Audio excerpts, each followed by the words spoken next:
Assalamualaikum warahmatullahi wabarakatuh. Perkenalkan, nama saya Rismawati dengan NIM H0523073 dari Prodi PGSD Fakultas Keguruan dan Ilmu Pendidikan Universitas Sulawesi Barat. Di sini saya akan mempresentasikan tugas saya dari mata kuliah Pengembangan Kurikulum dan Bahan Ajar yang berjudul Pendekatan Konsentris dalam Pengembangan Kurikulum Pendidikan, dengan dosen pengampu Ibu Dr. Evi Segarawati Ampri SPD MPD. Adapun pokok pembahasan saya yaitu yang pertama, landasan pengembangan kurikulum; yang kedua, pendekatan lintas budaya dalam kurikulum; yang ketiga, kurikulum multikultural masa mendatang; yang keempat, pengembangan kurikulum sebagai ide; yang kelima, pengembangan kurikulum sebagai dokumen; dan yang keenam, pengembangan kurikulum sebagai proses.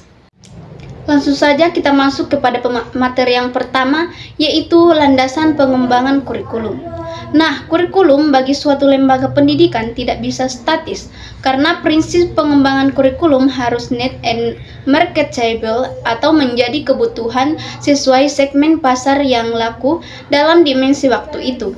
Nah, itulah sebabnya sudah lama para ahli pendidikan dan kurikulum menyadari bahwa kebudayaan adalah salah satu landasan pengembangan kurikulum. Taba 1962. Di samping landasan lain seperti pengembangan masyarakat, ilmu pengetahuan, teknologi, politik, ekonomi, Ki Hajar Dewantara 1936, 1945, dan 1946 menyatakan bahwa kebudayaan merupakan faktor penting sebagai akar pendidikan suatu bangsa. Materi selanjutnya yaitu pendekatan lintas budaya dalam kurikulum. Nah, Indonesia adalah negara yang kaya dengan budaya seperti dinyatakan dalam moto nasional, yaitu Bhinneka Tunggal Ika. Bhinneka artinya berbeda atau banyak, tunggal yaitu satu. Kenyataan ini diakui pula oleh seorang ahli sejarah India berbangsa Amerika, yaitu Wolper 1965, yang mengatakan bahwa masyarakat India adalah more pluralistic in every place than an other on her aspects. Perhaps Indonesia. Oleh karena itu, apabila kebudayaan adalah salah satu landasan kuat dalam pengembangan kurikulum, maka proses pengembangan kurikulum di Indonesia harus pula memerhatikan keberagaman kebudayaan yang ada. Artinya, pendekatan multikultural dalam pengembangan kurikulum di Indonesia adalah suatu keharusan yang tidak dapat diabaikan lagi. Selanjutnya yaitu kurikulum multikultural masa mendatang. Nah, proses pengembangan kurikulum haruslah meliputi 3 dimensi kurikulum, yaitu sebagai ide, kurikulum sebagai dokumen, dan kurikulum sebagai proses. Nah, ketiga dimensi kurikulum ini berkaitan satu dengan yang lainnya, dan kurikulum sebagai proses dilaksanakan dengan berbagai kebijakan kurikulum. Nah, kebijakan tersebut merupakan operasionalisasi kurikulum sebagai ide.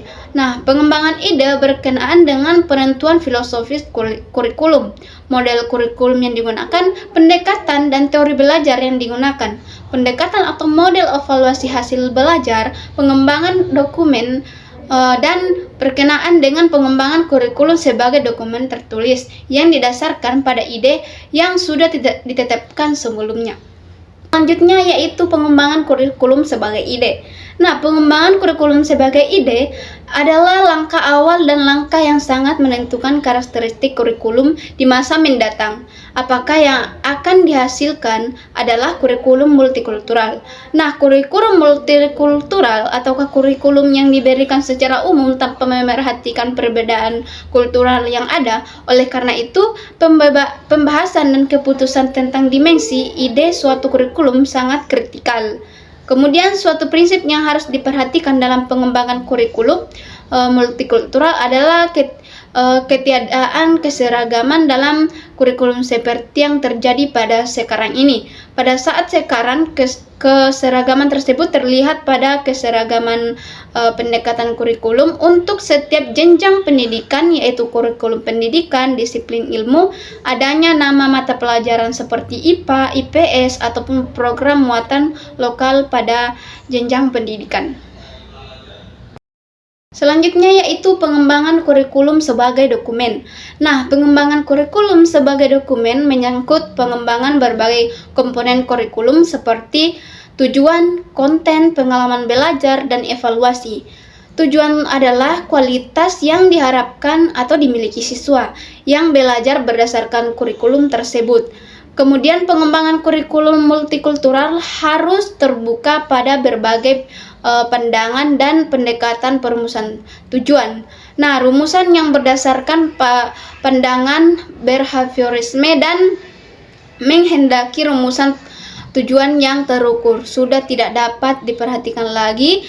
Para pengembang kurikulum harus dapat membuka diri bahwa tidak semua kualitas manusia dapat dinyatakan terukur berdasarkan kriteria tertentu. Nah, ada tujuan yang dapat diukur dan bersifat dapat dikuasai dalam suatu atau dua pengalaman belajar, tetapi ada juga tujuan yang baru tercapai dalam waktu belajar yang lebih panjang. Oleh karena itu, pemaksaan suatu pendekatan dalam pengembangan tujuan tidak dapat dipertahankan lagi. Selanjutnya yaitu pengembangan kurikulum sebagai proses. Nah, pengembangan kurikulum sebagai proses sangat ditentukan oleh guru, baik dalam konteks sentralisasi maupun dalam konteks otonomi. Para guru tersebut tetap sama, mereka adalah pengembangan kurikulum pada tatanan empirik yang langsung berkaitan dengan siswa.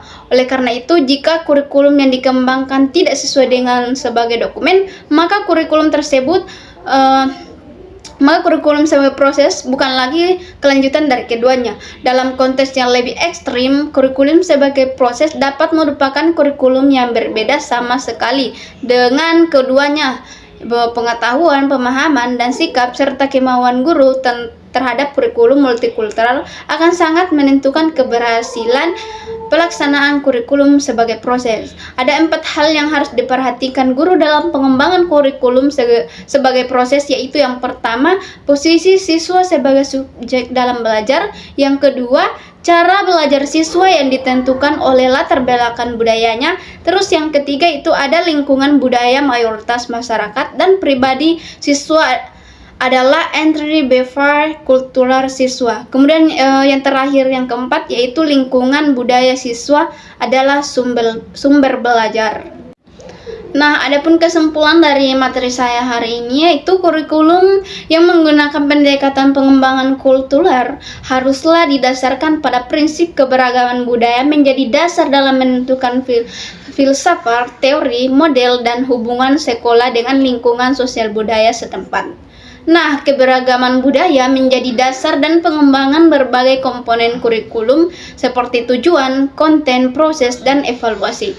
Budaya di lingkungan unit pendidikan adalah sumber belajar dan objek studi yang harus dijadikan bagian dari kegiatan belajar siswa, dan kurikulum berperan sebagai media dan pengembangan kebudayaan daerah dan kebudayaan nasional.